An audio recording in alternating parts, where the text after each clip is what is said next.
Today I'm going to share with you just a few tips to help you get your bike set up for freestyle moto.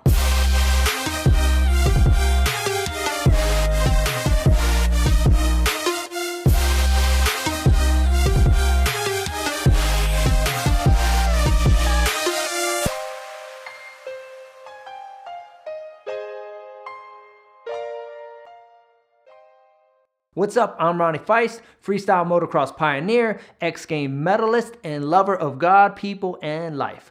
On this channel, we give you weekly advice, motocross tips, and vlogs to help inspire you to reach all of your life goals. So if that's something you're into, be sure to subscribe, and don't forget to hit that notification bell so you never miss an episode. When setting up your freestyle bike, it's really pretty simple. You don't have to do a whole lot to the bike.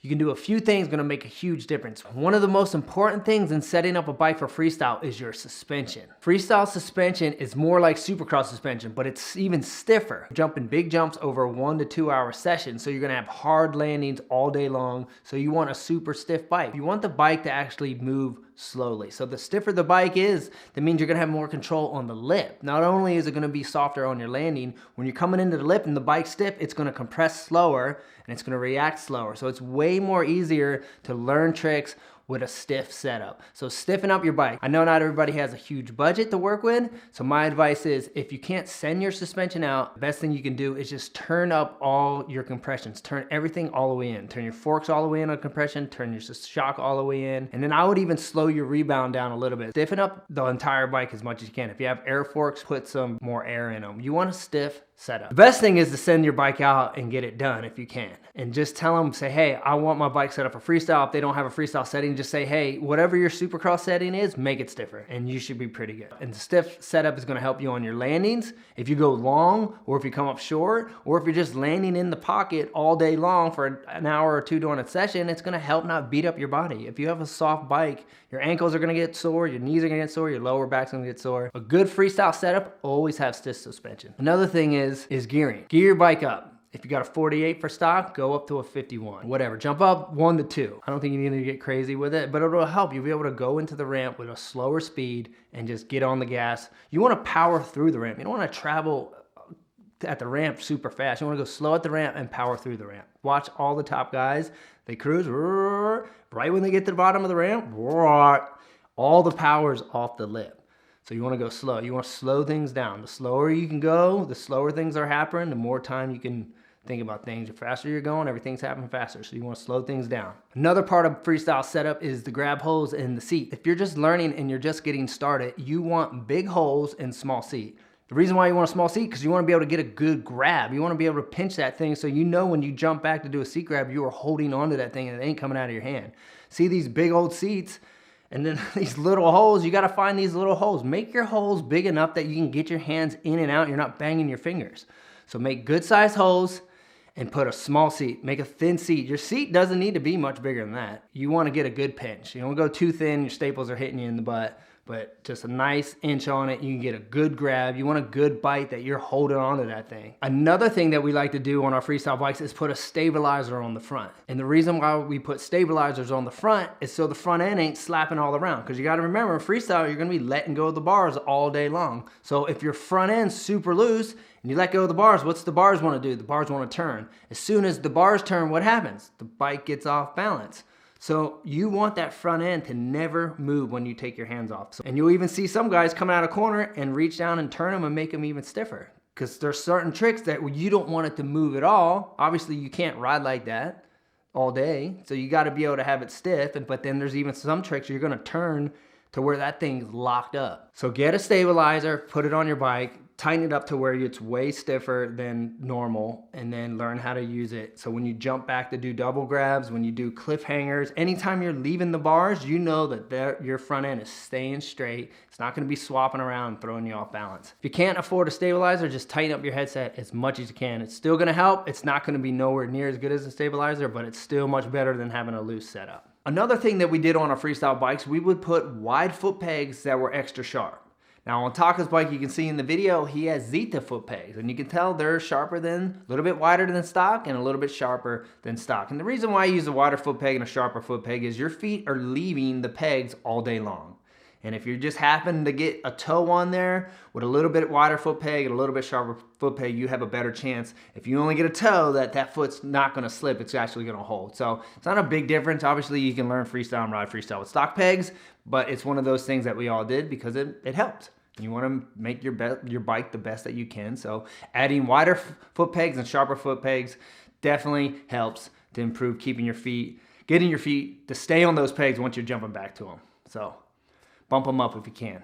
Another thing that we did was adding grip tape to the forks and to underneath the subframe to where your fingers are grabbing. And the reason why is just giving you extra grip. The reason you put grip tape on the forks is when you're doing cliffhangers, you're gonna jump up and put your feet against the forks, and you don't want your feet or your boots sliding down the side of the forks. So with grip tape, it helps you keep your feet on the forks, and when you do a cliffhanger, you're gonna jump and pinch those forks, and then you're gonna try to push up, so it keeps your boots from sliding down the side of the forks. So adding grip tape to the forks, to the top loader triple clamps, super helpful for cliffhangers, and also adding grip tape to the subframe where your hands are gonna grab in your cutouts. And that's just gonna give you, every time you jump back and you grab that, you're gonna feel your gloves hit that grip tape, and it's just gonna feel like glue. You're gonna go boom, and you're gonna go, whoa, you feel way more, you just can tell you have such a better grip.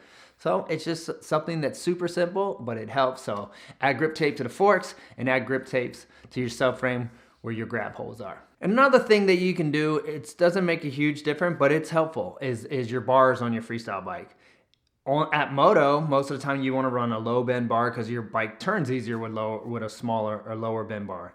But at freestyle, you actually want to run a taller bar because taller bars are actually going to create distance between your hands and the crossbar pad. Now, and the only reason you run a taller bar is because you want to jump through the bars. You want to do a bar hop or saran wrap or McMets, you got to get your feet through the bars. So if you have low bars, your hands are closer to the crossbar, and there's a better chance you're going to kick your crossbar pad or just your crossbar if you don't run a pad. A lot of guys didn't run pads in freestyle. I never did. It's super dangerous, but I didn't just because I was so tall. I used to kick it all the time, so I just took it off so it wasn't in my way.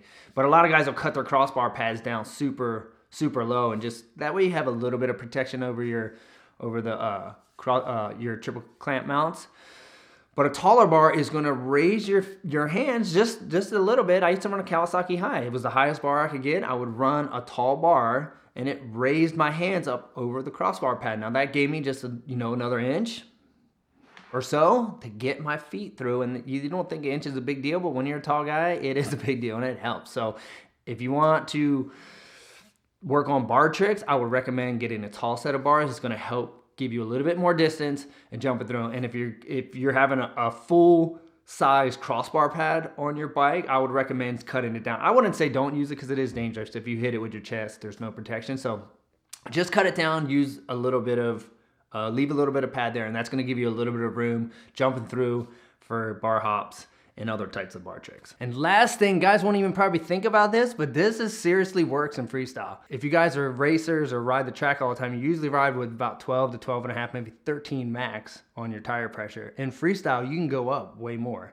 And the reason you can go up way more is because you don't need to find traction. You're jumping ramps. And what's cool about tire pressure is you can actually go slower into the ramp with more air pressure.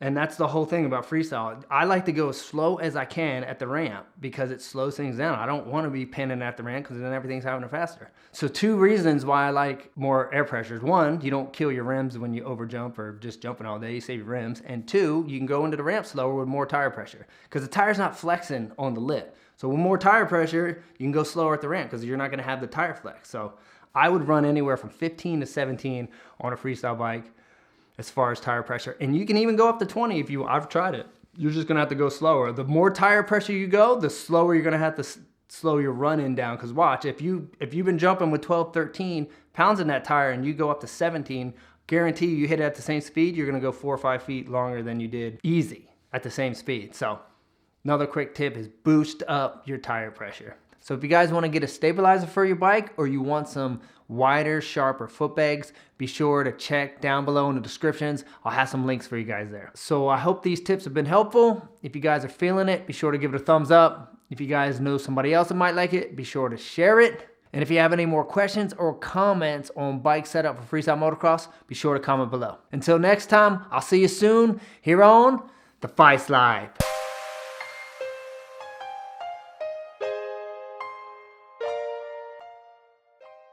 Most people cut for easy to grab, you know, depends. So my hand pretty small, so I like to sing. So I like to shave more, but I have to make balance, you know. When I see from side, looks like a motocross bike, but yeah, pretty low, but it's good. So when I grab upside down, like only one moment, you know, if I mistake, I think, yeah, brought in some bone, so I don't want to do that. So I just make skinny thin as possible, then easy to grab. So sometimes I miss, so yeah. Huh. And big grab holes are good key too. Way better, because when I do upside down boxer flip, normally coming back here, but sometimes I miss in the coming back here. So like one finger in the panic. Bigger the better. Yeah, way better.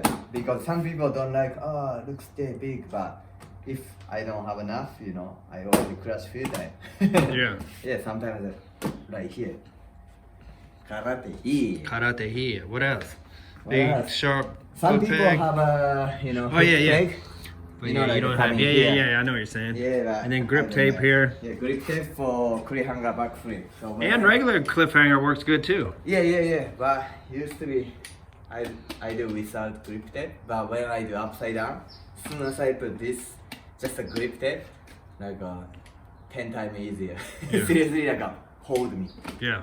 Then hold from here, handlebar, and grip handlebar, and I watch the handlebar, and sometimes miss. But that's on a cliffhanger flip. But Yeah. even a normal cliffhanger still Easy. easier with it because it keeps your foot, But your boot from sometimes- sliding down the forks Yeah, but I think my regular trick, cliffhanger, I put here. a little bit higher for Yeah, sure. So I don't touch. But upside down, I put here. I used to put here and even here. Huh. So even a little bit of grip Yeah, yeah. tape right here, and then I ran the grip tape here. I didn't ever use to put it on my front number plate. I just ran it on my fork and then right here on the top I triple remember. clamp. Yeah. Yeah, But it this one helped. I way could feel the better. difference. It kept Way my better. feet from slipping on the forks. Yeah, I think simple. Good suspension, tall bar, GPR, tube lever, modify subframe, because normally like a little fat, big. Then pro circuit pipe, silencer, Enzo suspension. Then yeah, good to go. Yeah. Sweet as, mate. Yeah, mate.